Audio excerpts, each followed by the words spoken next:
Imaginez une ville légendaire, Odessa, joyau de la mer Noire, sur le point de disparaître de la carte maritime, non pas par une catastrophe naturelle, mais par une stratégie implacable, une rumeur chuchotée dans les couloirs du pouvoir, transformée en menace, en acte, et qui aujourd'hui pourrait bien sceller le destin de tout un pays. Cette histoire n'est pas de la fiction. Question à vous, écrivez d'où vous nous regardez, pays et villes.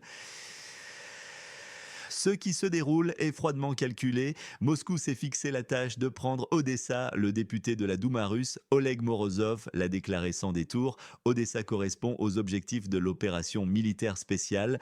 Cette phrase lourde de sens n'est pas un dérapage. Elle s'inscrit dans une tactique plus large, celle de couper la nation à l'ouest de la Russie de toute façade maritime. Le commandant des forces armées du pays à l'ouest de la Russie, Syrski, a récemment révélé les plans russes de former 10 nouvelles divisions. Cela signifie une mobilisation massive, une escalade inédite. Rappelez-vous les exercices conjoints russo-biélorusses qui ont précédé le conflit actuel. Les mêmes manœuvres se reproduisent. Un schéma inquiétant se dessine. Des frappes énergétiques ciblées se multiplient, prélude à un hiver qui s'annonce glacial. Les chiffres glaçant le sang, 99% du Lugansk, 76% du Donetsk, ainsi que 73% des régions de Zaporizhia et de Kherson sont sous contrôle russe. Ces pourcentages ont été découverts sur une carte présentée à Donald Trump. Des cartes du pays à l'ouest de la Russie, sans ces régions entières, ont même été trouvées sur le général Gerasimov. L'ex-président Yanukovych réapparaît dans une vidéo niant son soutien à l'OTAN, mais affirmant avoir œuvré à l'intégration de la nation à l'ouest de la Russie à l'Union européenne. Un message clair de réhabilitation orchestré par Moscou. Question à vous, marquez-vous dans les commentaires de quelle ville, pays vous regardez maintenant. Pourquoi cela compte-t-il maintenant? La perte d'accès à la mer pour le pays à l'ouest de la Russie ne serait pas qu'une défaite militaire, ce serait une catastrophe économique et géopolitique. Imaginez une nation encerclée sans commerce maritime, sans ouverture sur le monde. La fatigue de la guerre gagne l'Occident. Le soutien international pourrait s'effriter et quand ce soutien diminue, les chances de survie d'un pays face à une telle agression s'amenuisent. C'est l'avenir du commerce mondial qui pourrait être redessiné si la mer Noire devient un lac russe. C'est la stabilité énergétique de l'Europe qui est en jeu avec ces frappes orchestrées. C'est aussi la crédibilité de l'aide occidentale qui est mise à l'épreuve. Qu'est-ce qui change réellement la donne dans l'issue du conflit? Et soyez précis, officiellement, Moscou nie toute ambition territoriale au-delà de ses déclarations initiales, mais les mots d'Oleg Morozov et les cartes militaires parlent d'eux-mêmes. L'expert britannique Alexandre Mercouris propose une version alternative des appels désespérés du président à l'ouest de la Russie, Zelensky, à rencontrer Poutine. Selon lui, il ne s'agirait pas d'une quête de paix sincère, mais d'un piège, un spectacle soigneusement mis en scène. L'objectif, présenter Poutine comme intraitable, incapable de négocier et ainsi justifier la poursuite de l'aide financière et militaire américaine, notamment auprès de la nouvelle administration Trump. C'est une stratégie de survie politique masquant l'épuisement interne du pays à l'ouest de la Russie et ses faiblesses, la réapparition soudaine de l'ex-président Yanukovych, considéré comme une figure d'archive, ne serait pas anodine. Moscou l'activerait comme un levier de pression, signe que les objectifs militaires et diplomatiques initiaux n'ont pas été atteints. C'est une tentative de légitimer une narration pro-russe, de décrédibiliser la position du pays à l'ouest de la Russie. À qui faites-vous confiance sur ce sujet? Un seul intervenant ou un seul média? Pour comprendre cette situation, il faut remonter à 2022. Les exercices militaires conjoints russo-biélorusses ont précédé l'invasion à grande échelle. C'était un avertissement clair ignoré par beaucoup. De même, la découverte des cartes du général Gerasimov sans Mykolaïv et Odessa n'était pas une erreur, but à signal très concret. L'histoire se répète, les schémas sont les mêmes. La fuite de Yanukovych en 2014 suite à la crise politique trouve aujourd'hui un écho sinistre dans sa réapparition. Ces événements ne sont pas isolés, ils s'inscrivent dans une escalade méthodique. Les frappes sur les infrastructures énergétiques ne sont pas aléatoires, elles signalent une stratégie de la terre brûlée visant à briser la résilience de la nation à l'ouest de la Russie. Chaque attaque affaiblit le pays, le pousse au bord du précipice. Quel événement dans le secteur géopolitique est sous-estimé par les médias? Nommez-le et expliquez en une phrase pourquoi. Qu'est-ce qui attend ces pays? Le risque pour le pays à l'ouest de la Russie est politique, économique et militaire. La perte totale de souveraineté en cas de coupure de l'accès à la mer marquerait la fin de ce pays tel que nous le connaissons. Sur le plan économique, un effondrement dû à l'isolement maritime mettrait un terme à son rôle vital dans le commerce mondial. Militairement, l'intensification des combats signifierait une mobilisation de masse encore plus difficile pour ses habitants, but aussi le danger d'un second front depuis la Biélorussie. Un hiver noir, sans électricité, ni chauffage menace des millions de vies et cette fatigue de la guerre gagne du terrain. Votre prévision des délais, quand l'événement de la prise d'Odessa pourrait-il se produire? Mois, années, plus une seule raison, le scénario catastrophe pour le pays à l'ouest de la Russie. La nation est coupée de la mer, forcée de négocier sous les conditions russes, perdant des territoires et sa souveraineté. C'est un effondrement géopolitique majeur. Le scénario d'endurance le plus probable est une impasse prolongée. La nation subit des pertes énormes mais résiste tandis que la Russie s'épuise. Les frappes et la mobilisation continuent sans résolution claire. Enfin, le scénario de succès pour la nation réside dans sa capacité à résister. Le soutien occidental doit tenir malgré le scepticisme ambiant et la Russie doit s'épuiser économiquement, mettant fin à ses plans expansionnistes. Dans ce scénario, le pays s'ancrerait un peu plus vers l'Europe. Qui gagne? Qui perd? La Russie gagne si la nation à l'ouest est coupée de la mer, si elle peut imposer ses conditions, si l'aide occidentale diminue.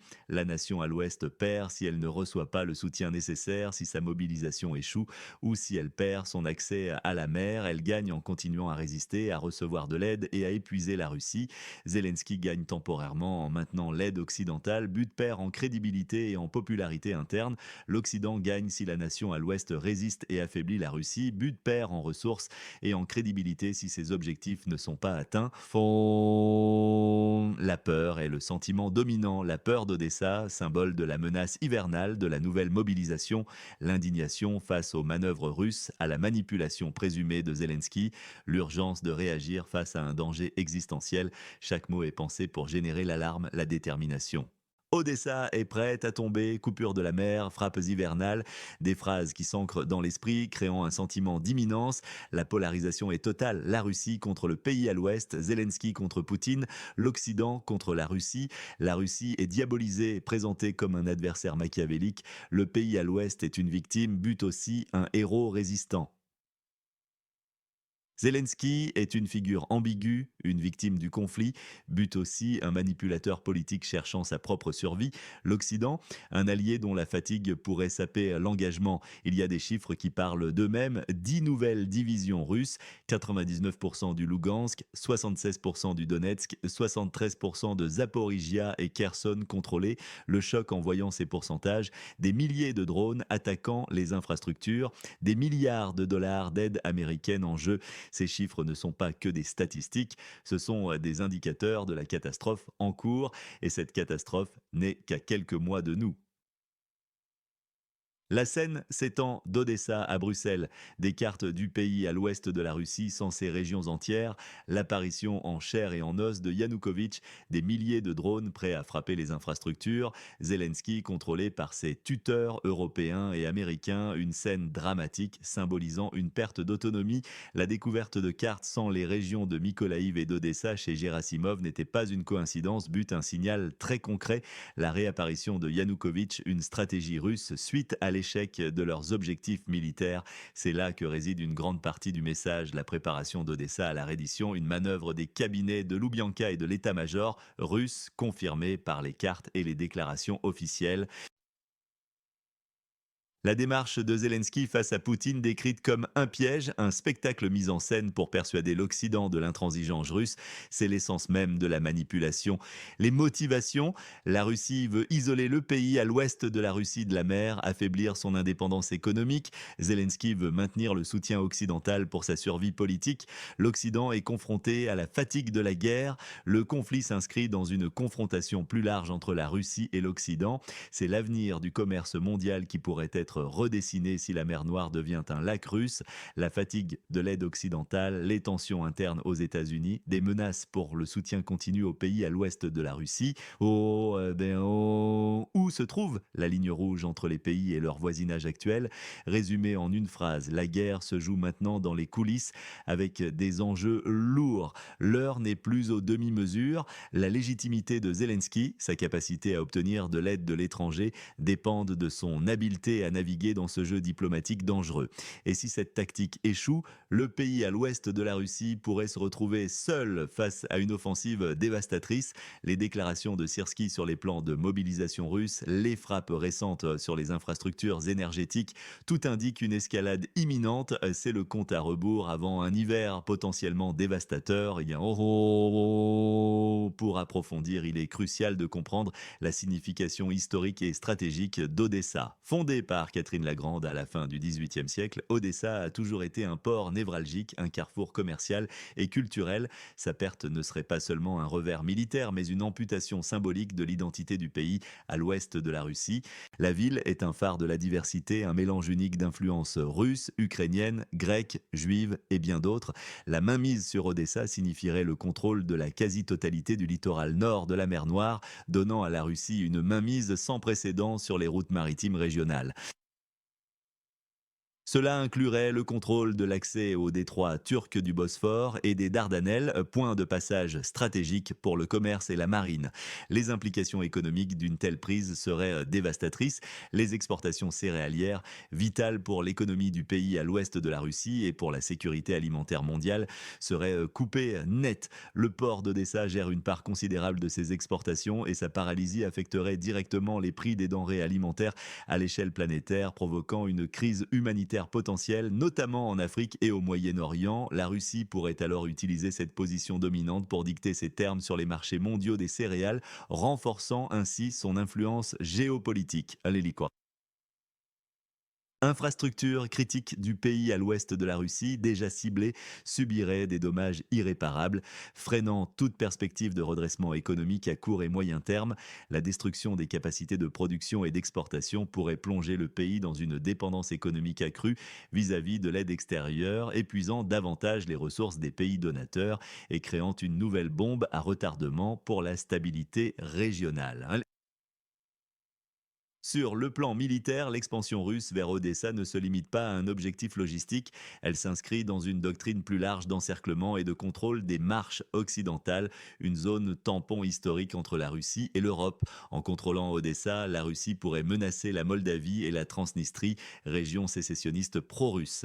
Cela ouvrirait un nouveau front potentiel pour l'expansion russe et déstabiliserait davantage la région, renforçant la pression sur l'OTAN et l'Union européenne. Les bases militaires potentielles en mer Noire renforceraient la présence navale russe, modifiant l'équilibre des forces et limitant la liberté de navigation pour d'autres acteurs régionaux et internationaux. L'OTAN devrait revoir sa stratégie de défense dans la région, augmentant potentiellement les tensions et le risque d'une confrontation directe. La mer Noire deviendrait une zone d'influence quasi exclusive de la Russie, compromettant la sécurité énergétique et les routes commerciales de l'Europe du Sud-Est.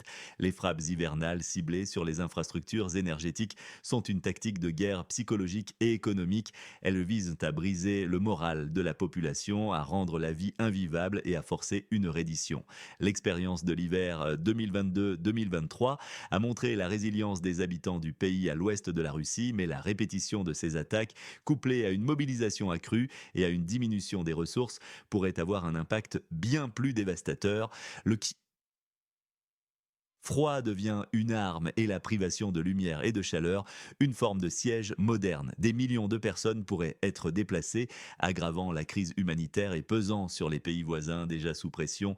L'impact à long terme sur la santé publique, l'éducation et l'économie serait incalculable, rendant la reconstruction encore plus ardue. Les coupures massives d'électricité perturbent les communications, les hôpitaux et les services essentiels, menaçant la vie des patients et fragilisant la structure sociale.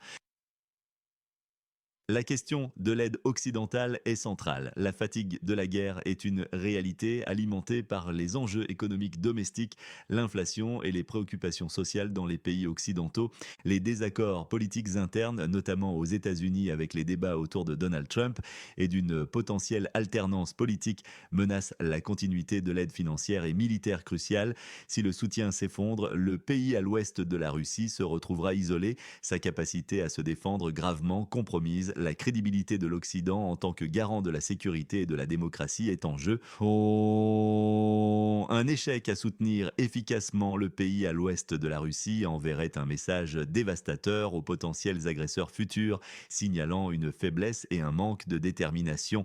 Les alliances internationales pourraient être remises en question et le système de sécurité mondiale fragilisé. La dépendance du pays à l'ouest de la Russie vis-à-vis de l'aide étrangère pour ses dépenses militaires et civiles montre la fragilité de sa position et l'urgence de maintenir un flux constant de soutien.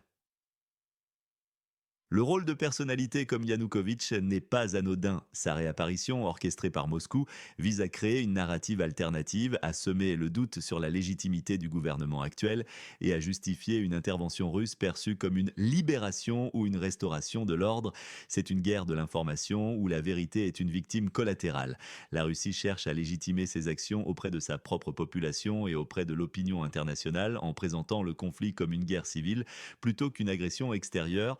La diffusion de la propagande et la désinformation est une arme puissante, sapant le soutien interne au gouvernement du pays à l'ouest de la Russie et affaiblissant la détermination occidentale. La manipulation des faits et l'instrumentalisation de l'histoire sont des outils essentiels dans cette stratégie de déstabilisation.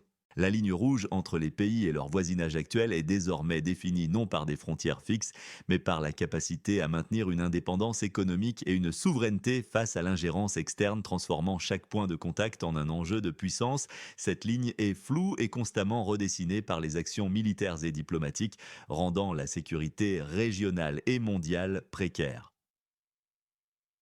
Le récit de la bataille pour Odessa et de ce qu'elle symbolise doit résonner comme un avertissement. C'est l'histoire d'une nation qui se bat pour sa survie, d'un président accusé de manipulation et d'un Occident tiraillé entre soutien et lassitude.